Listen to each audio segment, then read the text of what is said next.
Hello, this is the video demo of computer games programming, coursework 2.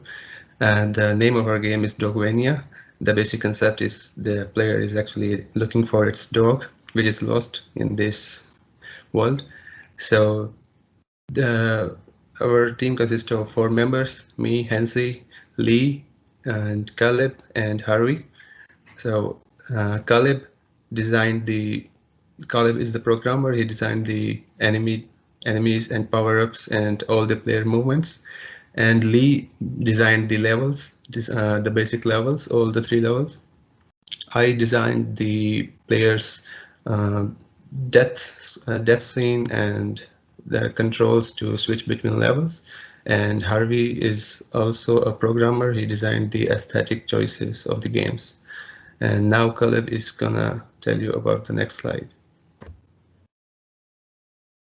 So our inspirations or our main ideas that came from the game, we looked into Dark Souls, which has an invincibility roll that we actually use in the game for movement, Castlevania and Metroidvania.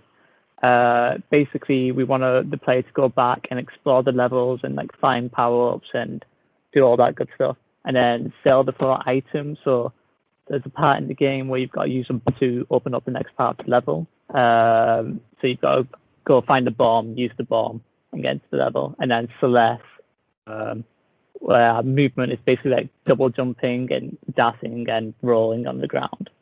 And then Lee's going to talk about our level design. So for level design, I drew it on paper first, the levels, just to try them out, make sure everything was looking nice. And then after I'd done that, I implemented them in Unity, and we used Unity Colab to make sure we were all working on the same thing and all up to date with each other. And in Unity, we used the demo scene where we could basically just add mechanics as we wanted to try them out and just make sure everything was working right. Cool. As a full game, the map is going to be much more open, and it's going to be free roaming, and there'd be more animations for every movement, such as the double jump and the dash. There'd be lots more enemies and tons of separate like mini bosses, as well as different characters that you can choose from that will have different weapons, which will change the gameplay. We also had lots more power-ups like health upgrades and extra jumps and extra damage, as well as little collectibles. And for replayability, we'd have a roguelike mode where it's procedurally generated so that there's always something new, and then have RPG-like menus for things like armors and weapons. Thank you very much. Cheers.